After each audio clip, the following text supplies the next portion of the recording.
Welcome to Dreamers to Leaders, Keeping It Real with Melody podcast. Melody is a born dreamer who started from being a flight attendant and worked her way up into now a tech fashion trendsetter, thought leader, and seasoned entrepreneur in multiple successful ventures. This podcast is for the awakened dreamer. Industry icons will share their humble beginnings up to the leaders they are today. Let's all learn and be inspired. Together, we can all prosper. Hello and welcome to the Dreamers to Leaders podcast. It's the podcast for the dreamers and, more importantly, the doers. I'm your host, Melody.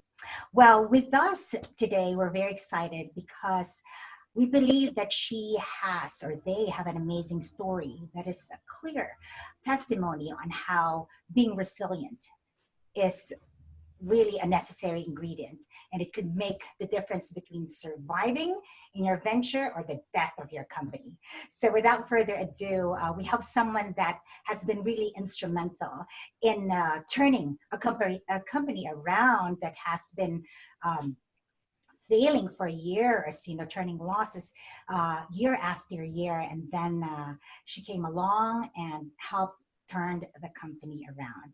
So ladies and gentlemen, let's welcome Carissa Ortega. Hi, Carissa. Hi, I'm excited to be here. How are you? How's the baby? So congratulations on your new baby. Oh, thank you. He's doing well. Motherhood is just going by so quickly. He's already 4.5 months. He's going to be 5 months on the 20th. Wonderful. So if you could just share with our viewers a sneak peek on who Carissa Ortega is and some amazing facts about your company. Okay, so my family owns Ninong's Cafe here in Northridge, California, and I'm a very family-oriented person. Growing up, I was the only child. When we started Ninong's in 2008, that was our focus. Our focus was around our family dynamic and being able to share the good times, the happy times, our food, and everything that encompasses Filipino hospitality into our restaurant. Aha. So Ninong's, just for our for the rest of our viewers, literally translates to Godfather, right? Means Godfather. Mm-hmm. Yes. So how did that come about? Is it because he had the recipe, or how is that? How did you just think of that name? Well, we were trying to think of a name that mainly was representative of us as a family, but also was easy for a non-Filipino person to pronounce. Aha. And so when we were trying to think of those two aspects, there were so many terms and phrases and words that we felt would represent us well, but would be very difficult for the average person to pronounce. And so when we were brainstorming, it was months and months of trying to think of a name. And then we realized that my dad is everyone's Ninong. So what were the steps that you took to make the idea of having a family-owned bake shop into reality? Oh, it's a long story, so I'll try and compress it as much as possible. But my mom is the cook of the family. She's the one that loves to come up with exciting new dishes. She would cook dinner, breakfast, lunch, for all of us. She loved to host parties and, dance and be the life of the party type of thing. And my aunt, my Tita Abel, was a baker. And in the Philippines, she had a bake shop in her hometown. And so when she moved here to the US, she abandoned that idea because we're taught to just think that we have to find some stability. We have to find a job, and then we have to, just maintain survival type of thing. And the best way that we thought growing up was to get a job, be employed by someone. And so while I was growing up, she would still continue to bake out of our home. And because of that, I was exposed to not only cooking, but baking as well from my mom and my aunt. So on, Saturdays, they would be cooking and baking for friends and family. aside from their regular jobs. So I was exposed to it at a young age. And then when the recession hit around 2007, my aunt, my mom, and my dad all took a very big hit. My mom and my dad, both entrepreneurs. My mom was in the real estate business, and real estate just took a plummet. And my aunt was also in the mortgage industry, and because of that, she lost her job. And at that time, they were trying to look for work, and obviously no one was hiring at the time. And so they said, we need to do something. We can't just sit here and wait. So let's think of something to do. Let's think of something to start. And I gave them the crazy idea of opening up a bake shop, because I gave them the crazy idea. They actually wanted to open a franchise. They wanted to start a franchise. They wanted to start a Baskin Robbins. And, they had inquired, they met with the consultant, and, it was our first time encountering the idea of investing in a franchise. And I said, for all that money, you guys have such great talent. You know how to bake already. You know how to cook these amazing dishes. Why not just start your own thing? And they were crazy enough to listen to me. So that's where it all started. Smart, actually. So from idea, now there's the reality of having your own shop. And for a lot of people, they always think that there's that, the glamour of being a boss and all the good things that, the media maybe play out, you being the boss and you being in control. But as we know, there is the other side of that. So maybe if you could share with us, the struggles, the difficulties that you guys have experienced, all the personal and financial sacrifices that you guys did, especially on the initial start of the business, and how did you overcome all those? So we were thinking that, the moment we open, people would just come. That's just what you think when you're first starting a business. You're very hopeful. You're very excited. You're thinking that, I have a good product, so naturally people will come. But you forget about, the first few months when you're trying to build your customer base. It takes time. It's not you flip the sign open and then suddenly a flood of people are walking through the door. So we had a hard time at first trying to really figure out what we wanted to be known for. And I think that was just what started the struggle in the first place. We needed to be more specific. We needed to really think about what we wanted to be known for. We were thinking we had to Americanize ourselves and offer more, quote unquote, American food, American offerings to try and drive people in that were not of our culture. So we were struggling kind of with identity, and it's a very big reflection of my upbringing. No one knew what we were known for. No one knew what they were going to get when they walked through the door. So that was the catalyst of our struggle. But I think once we kind of found our stride, it made it a lot easier. Mm-hmm. So going back to the struggles, right? And you said, you were dipping your toes and not really having a clear direction on what you really want to put out there, right? You just know that you have this culturally known pastries and what have you, and personally that that everything tastes amazing. It took you 4 years, and everyone dipping into their 401k or mortgages and whatnot. So maybe you could share with us some of those hardships that you guys had to endure.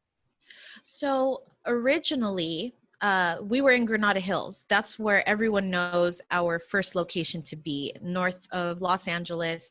And actually, prior to that, we had tried to open another spot in Northridge that didn't work out. So when my aunt and my mom and dad lost their jobs and their businesses, they had savings, right? Because that's what we're taught to do. We're taught to save and have, some kind of nest egg just in case of an emergency, right? So they figured that what they would do is just, invest a little bit of money, open up the bake shop, and we should be good to go. But there were so many struggles to even open in the first place, because we had no idea what we were doing to even open a restaurant, period. There's permits, there's inspections, there's equipment, and all of these things that we did not think would, one, take that long. And the more time you waste, the more expensive it gets. And then two, we were just kind of at that point throwing money because we were just saying, we need to open. Let's just open up. So the savings were depleted because we were paying rent on a location that never even opened. We were trying to figure out how to get more funding. They would, take out new credit cards. They would borrow against their homes. They would dip into their 401k. Everything that they had as far as nest egg was gone almost immediately within, months. So how were you able to sustain all those? You said 4 years, right? So how was that? How long did all those personal capital help? Oh, I gotta tell you, it's a miracle. By the grace of God, we had friends, family that we were able to, borrow money from, that trusted us enough to say, I believe in you. I believe in your product. We had to take loan after loan. And then we would find our stride in something. And then we would have to think, well, what else can we do on top of this?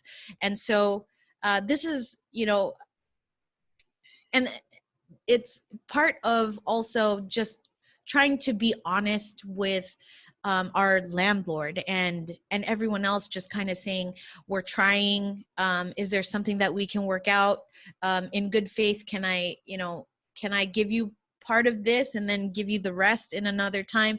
And it was really on our honor that we would pay them back eventually, and it would all work out. From what I've heard and from what you've shared, it's really helped turn the company around. What would you attribute, if you could name maybe 2 or 3 things that concretely you guys did to really turn the company around from red to now being profitable and being known for what you do, the products that you have?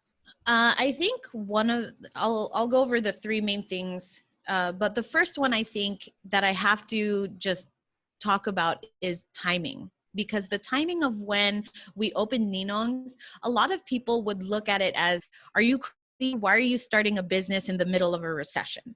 They're thinking of it that way. And,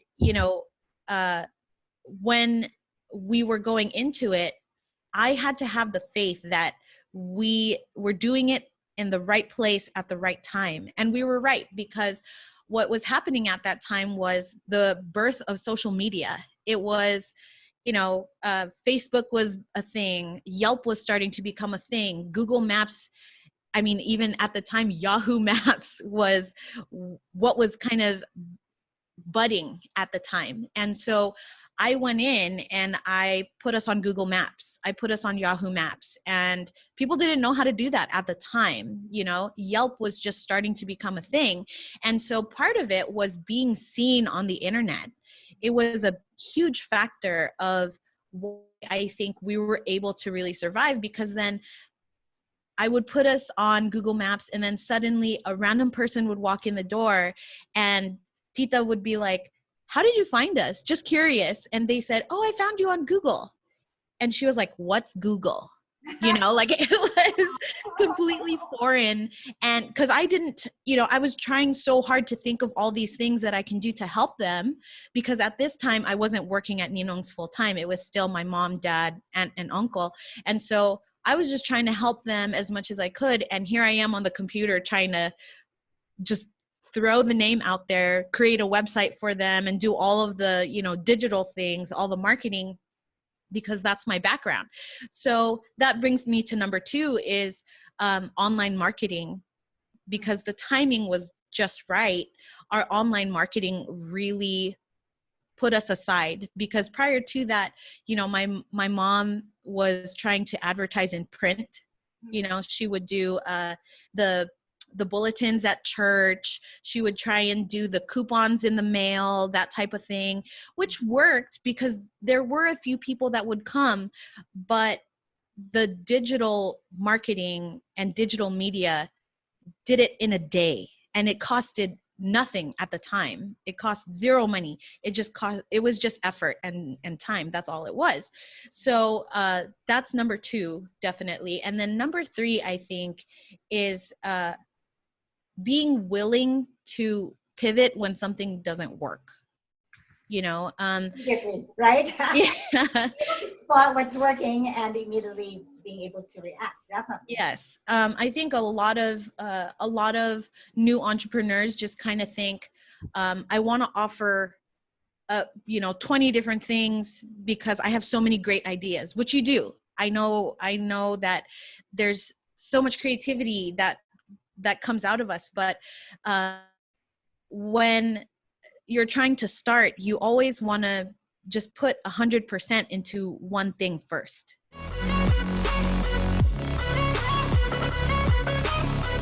And that's always a piece of advice that I give to people. We weren't dialed in enough.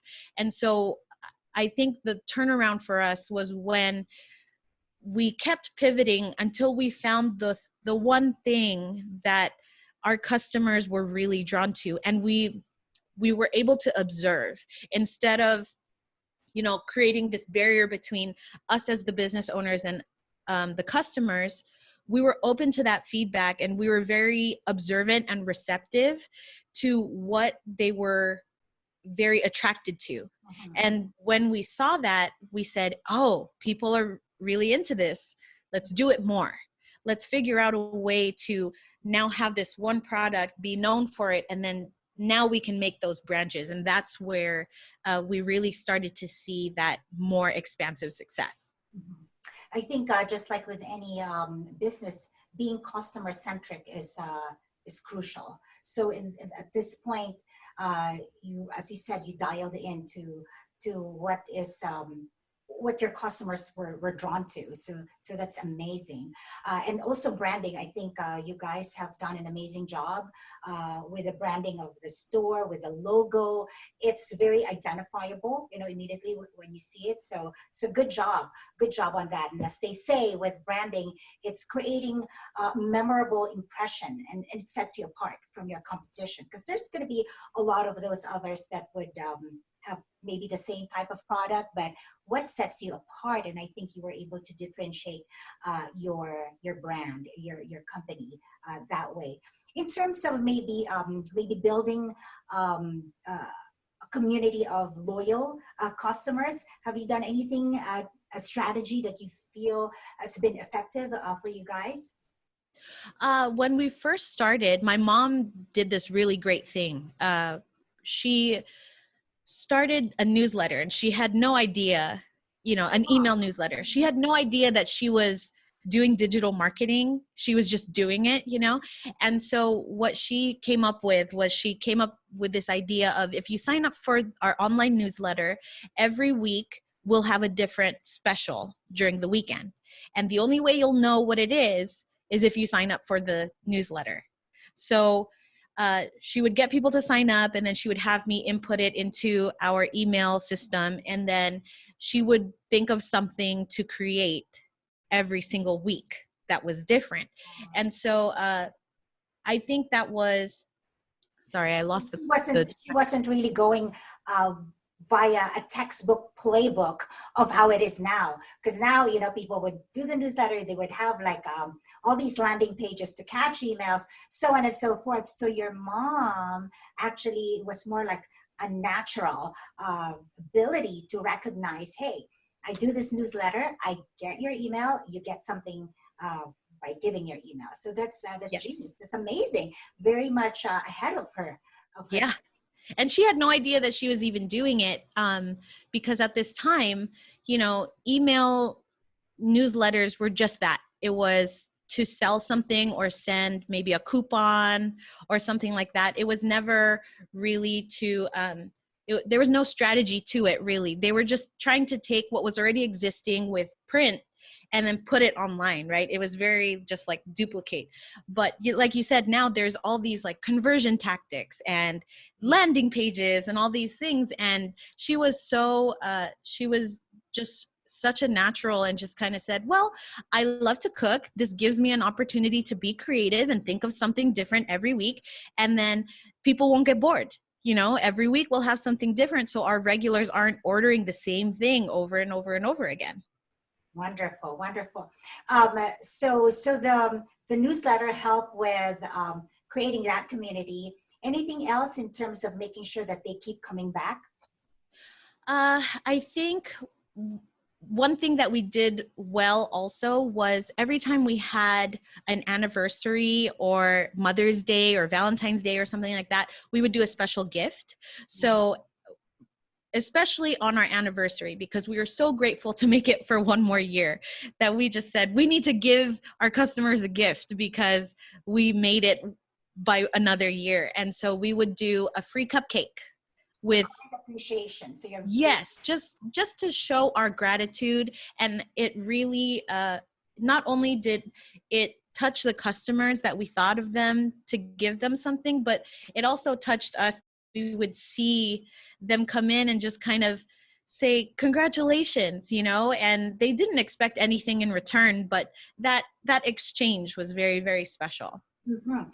So for those that that are going through struggles, especially now, with the pandemic, what would be your tips, your advice for those that just want to surrender and just say, you know what, I'm done with this, bye. What is something that you could give to our viewers that are really contemplating on giving up and just, giving up on their dreams? Well, for one thing, you're not alone.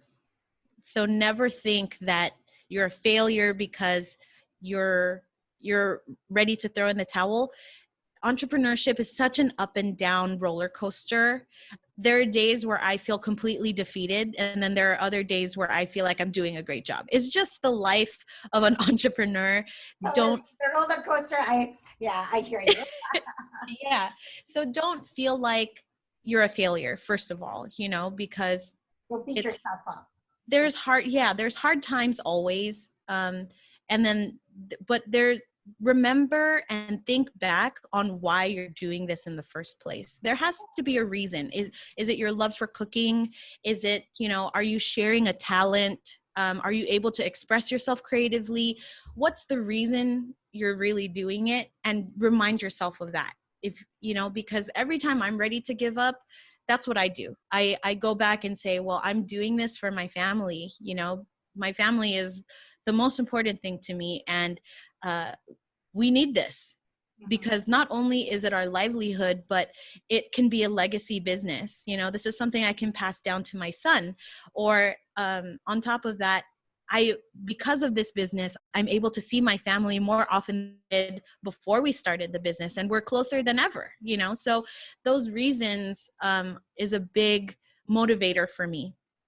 And then I would say another thing is, create a community around you that will encourage you, because that saying of you're the culmination of the 5 people you surround yourself with. Yes. If you're around negativity, that's what you're going to feel, and you're going to feel like giving up. And those people will probably tell you to give up. But if you surround yourself with encouraging people, and that is what you surround, that's what you take in, that's what you surround yourself with. If you surround yourself with people that pray for you, that encourage you, that see the potential in you, your attitude will change. And a lot of it is mindset when it comes to owning a business. If you don't take yourself seriously, no one else will. If you're not positive, then you're going to be negative, so it's all about your mindset and how you look at your business. And for me, a big shift was that, because I was, it's easy to look at your business and when you're not making money to say, oh, it's just this little hobby that I'm doing. We kind of downplay that we're entrepreneurs, or we downplay that we're doing something very exciting, but we're creating something very special, and you have to look at it that way, and you have to be confident. So if you can't do that right now because it's hard, find people that will encourage you, and put you in that positive space, because it's so easy to fall into that. And then that's when I see most people give up, but reach out. Don't be afraid to just say, I'm struggling right now. I need encouragement, or I need help, because more than not, you'll find someone that can help you with your situation, but you just have to reach out to people. Was there ever a time, and really quickly, because I know we have to wrap it up for you for your next meeting, but in terms of when you mentioned the struggles and whatnot, was there ever a point where you thought, oh my God, let's just give up? This is the time. These are the signposts that basically screams out loud. It's written all over the wall that it's time to give up. Was there ever a time that you kind of saw that? And oh yeah, multiple times. Sometimes, when it gets really hard, I see myself as an optimistic person. I naturally try to see the potential in something, and I get very excited. But of course, whenever a challenge is brought to the table, I get very defeated because of, just not knowing what to do. And when you're an entrepreneur, you have to be everything, right? If you don't know how to do accounting, if you don't know how to do marketing, if you don't know how to do something, you just automatically think, I can't do that. I got to throw in the towel. But, I remember this one time, it was when I first started at Ninong's full time, and I was putting in a lot of hours. And, prior to this, basically everyone that worked there would come in together at the same time, and we would all leave at the same time. So no one would leave until everyone was ready to go home, because we were all family, right? There was no employees really. And when I came, I would tell them, I still have work to do, so I'm going to stay, but you guys go home. So I would tell my aunts and my mom, go home, go rest, because you're going to come back tomorrow. I'm going to stay, and I'm going to do a little bit of work, and then I'm going to go home. And they were very, hesitant about that, because they wanted to, stay and they feel guilty be involved. You're kind of putting more. Yes. And I said, no, you can't help me. It's individual work. So don't worry about it. And I remember multiple nights sitting there till maybe 10 o'clock at night, and we would get to Ninong's at 6 o'clock in the morning. And I would try and put all of our bills and everything on the table, and I would just look at it and I would cry. Mm-hmm. Because I really did not know how I was going to pay any of this stuff. It was just so overwhelming and so scary. And I would call, Charlie, my husband, or I would call my friends, and I would go, guys, I don't know what I'm doing. Why did I quit my job? I don't know how we're going to get out of this. I think the better thing to do is close down, because I don't know how this is going to happen. I don't know how we're going to pay bills. And one of my friends, and this goes with community, one of my friends said, I know it's really overwhelming. And she said, I'm not an entrepreneur, but I'm here to tell you, if you're late on a payment, you're late on a payment. It is what it is. Maybe next time you'll be able to make it up. Just do what you can and take it little step by little step and see what happens. Don't look at everything as all the bills on the table every time. Just kind of take each step and day as it goes, one at a time, one step at a time. And yeah, you're going to be late, and there might be a late fee or a consequence to that, but there's another chance. It's not the end all be all. So just do what you can. And I really took that to heart. And I took a deep breath and I said, okay, I'm going to try and prioritize this. I'm going to do what I can. And she's right. If I can't pay it right now, I can't pay it right now. And we'll just figure it out as we go. And slowly we were able to pay this one away. And then that money that we were, paying toward that, we were able to put towards something else. And then another one got put away. And then another one got put away. And the more that I just focused instead of trying to see the big picture 24/7, the weight started being lifted off of my shoulders. But it took a friend to look from the outside in to help me see that. Any actually those are very good words for those that get really overwhelmed, and some, as they say, analysis paralysis. So if you have all that, you're just paralyzed and you can't move. So you're right. It's just, step by step, small bites, how do you eat an elephant type of thing. Now, in terms of promotion, how can our audience, our supporters can support you? Any promotions, any causes, any projects, anything that you guys, any up and coming things with your company? Yeah, so a couple things in regards to Ninong's. Because of this pandemic, we have really tried to up our online store because I like to pride ourselves in trying to be very observant. And we knew that with this pandemic, we had to pivot. And so we really put our focus into our online store. And right now, because of what's going on, we're doing a 20% off your entire order. If you use the promo code Flatten the Curve, all one word, you can get 20% off anything that's in our store. And we ship nationwide, all 50 states, including Alaska and Hawaii. No international shipping at this time, but at least all the 50 states. So if you're on the East Coast, you could still get all the ube goodies.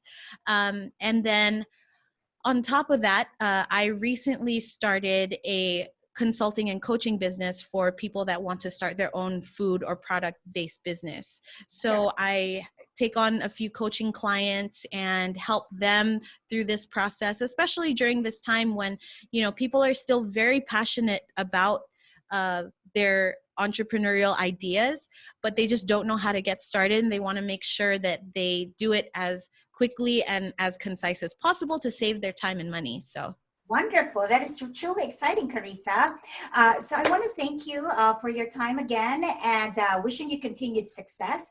And for all the dreamers out there, keep believing, and you got this. Till next time.